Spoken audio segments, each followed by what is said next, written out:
நீங்கள் உங்கள் கனவில் எப்போதாவது முன்னோர்களை கண்டுள்ளீர்களா? அப்படி கண்டால் ஒருபோதும் அந்த கனவை புறக்கணிக்காதீர்கள். ஏனெனில் இம்மாதிரியான கனவுகள் மூலம் முன்னோர்கள் சில சூழ்நிலைகளை நமக்கு தெரியப்படுத்த முயற்சிக்கிறார்கள். இப்பொழுது புரட்டாசி மாதம் நடக்கிறது. இந்த மாதத்தில் மகாளய பட்சம் நடக்கும் நேரத்தில் நமது கனவில் முன்னோர்கள் வந்தால் என்ன அர்த்தம்? அது எதை உணர்த்துகிறது என்பதை இந்த பகுதியில் தெரிந்து கொள்ளலாம். நண்பர்களே, ஒருமுறை தேவரிஷி நாரதர் பகவான் கிருஷ்ணரை சந்திப்பதற்காக துவாரகா வந்திருந்தார்.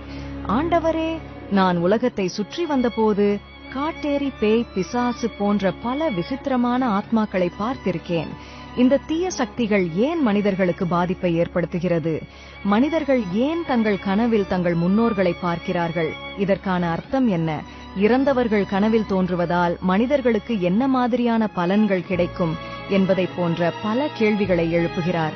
இதை கேட்ட பகவான் கிருஷ்ணர், நாராயணா, இன்று நீ மனித இனம் பலன் பெறுவதும் விதமாக ஒரு அற்புதமான கேள்வியை கேட்டிருக்கிறாய்.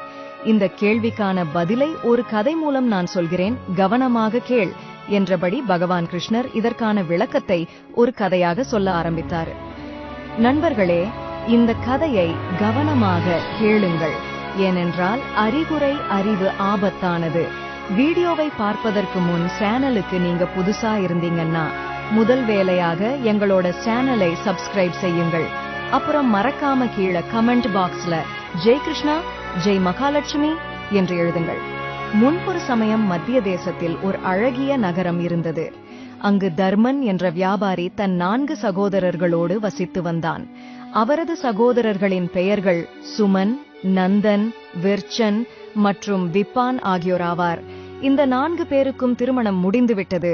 ஆனால் அவர்கள் கூட்டு குடும்பமாக ஒன்றாகத்தான் வாழ்ந்து வந்தார்கள்.